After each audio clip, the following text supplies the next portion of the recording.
Depois que os judeus voltaram do exílio babilônico, a economia estava falida, o governo estava falido, já que a família real estava morta, os juízes estavam mortos, não tinha ninguém para governar. E a única coisa que o povo tinha era um pouco de dinheiro que o rei Dario lhes deu para reconstruir Jerusalém e boa vontade, de resto mais nada. O que acontece bem nessa época? O Império Romano bate às portas de Jerusalém e o sumo sacerdote da época falou assim: olha, meu amigo, estamos sem nada. Ou você vai matar todo mundo e ganhar da gente, ou você aceita a nossa rendição e ganha da gente do mesmo jeito. Qual foi o pacto que o sumo sacerdote fez com o Império Romano? Eles fizeram um pacto de aliança em que Roma iria exigir tributos, ou seja, impostos, de Jerusalém, do reino de Israel, do povo judeu. Porém, em contrapartida, Roma iria cuidar da boa administração, Roma ia defender o povo de possíveis ataques, ou seja, como se fosse um contrato de aluguel, só que ao inverso, em que o dono da casa continua morando na casa e paga para a casa ao inquilino. Espero que você tenha conseguido compreender esse pedaço. Bom, voltando aqui. E por que esse ponto é importante? Porque o Oriente Médio ali, especialmente na região onde hoje é o país, perdão, de Israel, é uma região de passagem. As caravanas que vinham da Ásia para a Europa e da Europa para a Ásia passavam por ali o ano inteiro. Então pega lá, Império Assírio quer invadir a Europa. Eles passam por onde? Pela região de Jerusalém, bate nas portas de Jerusalém, batalha com todo mundo e os judeus seguem firmes. Passa alguns anos, os babilônicos querem ir lá. Querem ir para a Europa conquistar. Vão para Jerusalém primeiro, tentam ganhar, não conseguem. Jerusalém segue firme, sofrendo, mas segue firme. Os medos, os persas, todo o povo que vinha da Ásia para a Europa passava por aquela região. Em contrapartida, aconteceu o mesmo com os romanos. O império foi se expandindo para a Ásia, chegou ali, eles fizeram esse trato. Tá bem? Então, acontece que depois de muitos anos de ocupação romana na Palestina e Israel, os romanos começaram a se aproveitar um pouquinho daquela situação e passaram a exigir grandes quantias de dinheiro para impostos. O povo ficou revoltado, mas como Israel não tinha exército, não tinha governo e só os sumos sacerdotes governavam, eles falaram assim: olha, é seguir a gente mesmo, a gente está indignado, mas não tem o que fazer não. Então, na época de Jesus Cristo, quando ele morre numa cruz, todo mundo achava que ele tinha perdido. Por quê? Pro povo judeu, por conta dessa situação, o Messias seria alguém que iria libertar o povo da opressão romana que estava acontecendo há mais de 100 anos. E não compreenderam que a opressão que Jesus Cristo iria acabar era a opressão do pecado, que estava ali acontecendo há milhares de anos. Acontecendo não só ali, como no mundo todo. Então, depois que Jesus Cristo morre, e nós vamos partir desse ponto aqui, seus apóstolos começam a pregar o evangelho. Vão para Cesareia, vão para a Ásia, para a Europa, para Roma, vão para todos os lugares possíveis. Quando São Paulo se converte, ainda o negócio cresce assim de uma maneira espantosa. E acontece em Cesareia um curioso acontecimento. Em Cesareia, alguns judeus e pagãos se convertem ao cristianismo, mas os missionários que estavam em Cesareia lhes disseram que eles precisavam da circuncisão judaica para serem cristãos. Enquanto os apóstolos não haviam decidido nada a respeito, porque a decisão não havia chegado ainda, justamente porque o problema não havia aparecido. Então, o que houve? Surgiu esse dilema. Pedro, você que é o Papa aí, fala pra gente. Precisa de circuncisão? Não precisa de circuncisão? Esclarece pra gente essa situação. São Pedro olha e fala assim: olha, não precisa. Eu, na minha concepção, precisa. Jesus Cristo disse que ia cumprir a lei, ele é judeu também, nós saímos dos judeus, então precisa sim, senhor. Por outro lado, São Paulo fala assim, pera, meu amigo, não. Jesus Cristo falou que ia cumprir a lei, mas queria aperfeiçoá-la, esqueceu disso? A circuncisão não é necessária. A antiga lei não é observada corretamente porque justamente não está conseguindo levar as pessoas até Deus. Por isso vem a nova aliança, o Novo Testamento. Então, meu amiguinho Pedro, não, a circuncisão não é necessária. Para de ficar exigindo isso, porque a gente não vai conseguir converter as pessoas desse jeito. E ficou nesse dilema, a igreja com um pé em cada canoa, por 15 anos. Entre 33 depois de Cristo e o ano 48 depois de Cristo. Por que no ano 48?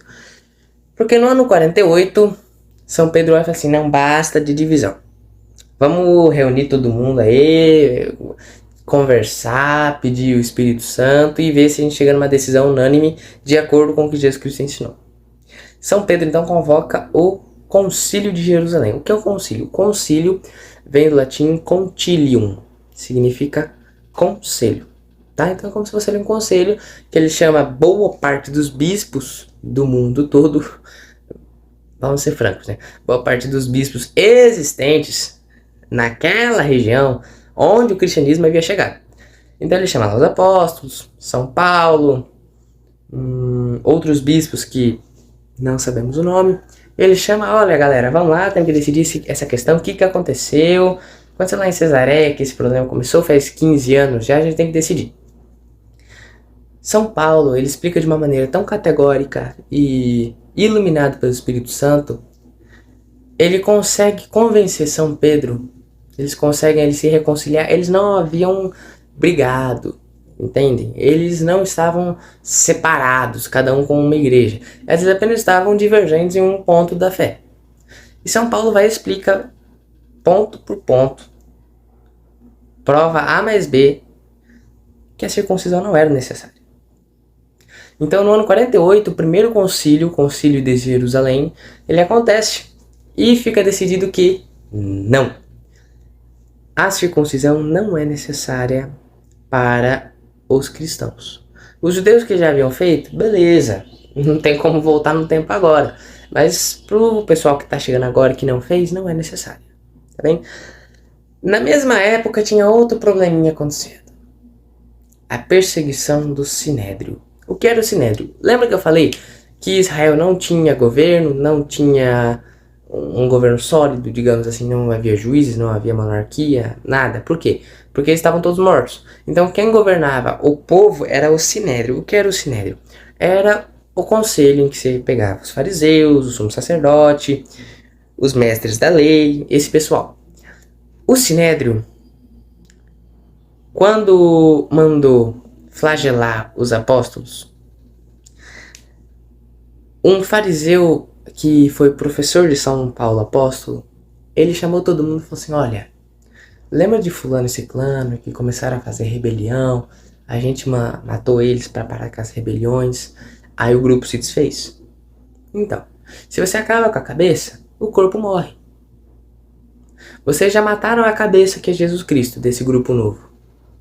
Se não for da vontade de Deus, esse grupo vai cair. Vocês não precisam se preocupar com isso. Agora, se vocês combaterem contra esse grupo, existe a possibilidade de vocês estarem combatendo contra o próprio Deus. Que nada, Gamaliel, isso é tontice da tua parte. Não deram visto para Gamaliel continuar a perseguir. No fim das contas, Gamaliel acaba se convertendo também, junto com Nicodemos, que era outro mestre da lei. E eles passam a ter uma voz muito baixa dentro do Sinédrio. Então o que o Sinédrio faz a partir daí? Ele passa a perseguir todo mundo. Tu é cristão? Sou. Apanha. Nisso os cristãos começam a se comunicar por códigos. Nós temos o famoso caso do peixe, que era um símbolo que os cristãos utilizavam. Por que o peixe? Porque em grego a palavra peixe, se você pegar as letrinhas que formavam a palavra peixe em grego, formavam as letras iniciais da frase Jesus, Filho de Deus, Salvador. Então eles se comunicavam por meio desse sinal do peixe. Eles se comunicavam pelo sinal da cruz e de uma âncora, porque na época uma âncora era muitíssimo parecida com uma cruz. Então eles se comunicavam dessa forma. Sinais começaram a surgir para a pessoa saber quem era cristão e quem não era, justamente para essa perseguição não afetar tanto assim. Uma curiosidade agora da língua latina na época. Na época, a língua latina ela era dividida em dois ramos. Havia duas ramificações.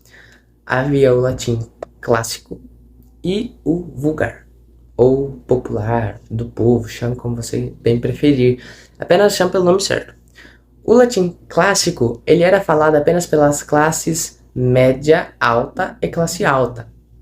Por quê? O latim clássico é o latim muito parecido com o atual, que é todo composto em declinações, conjugações, o mais estruturado possível. O que muda o clássico do eclesiástico? A pronúncia, só isso. A gramática é a mesma.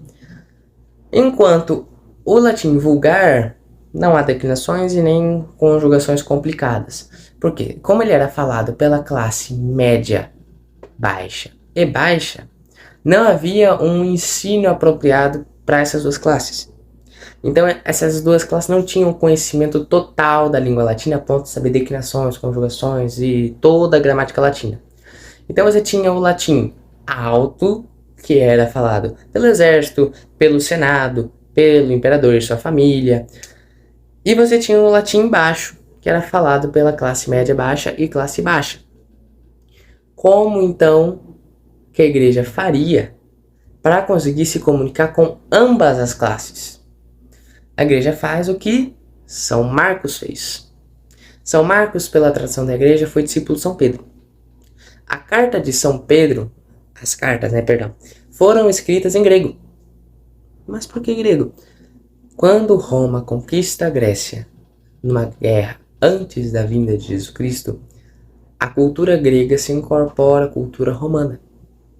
E o grego era um negócio que majoritariamente todo mundo sabia. Por exemplo, chegar numa pessoa de classe baixa hoje no Brasil, não sei se ela vai saber a gramática portuguesa completa.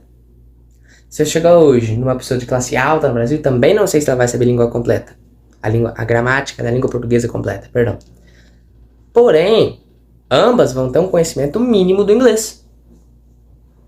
Elas vão ter um conhecimento básico do inglês. Se você for lá nos Estados Unidos e pedir para a pessoa falar com você em português, quase impossível. Se você falar inglês, fechou. Então o grego, no século 1, 2 e 3, era sim o inglês da época. Tá bem? Então a igreja adotou inicialmente o grego para se difundir. As cartas de São Pedro foram escritas em grego. O Evangelho de Lucas foi escrito em grego, o Evangelho de Marcos foi escrito em grego, os Atos dos Apóstolos foi escrito em grego. E, prosseguindo com tudo isso, nós chegamos agora em outro probleminha. Lá vem.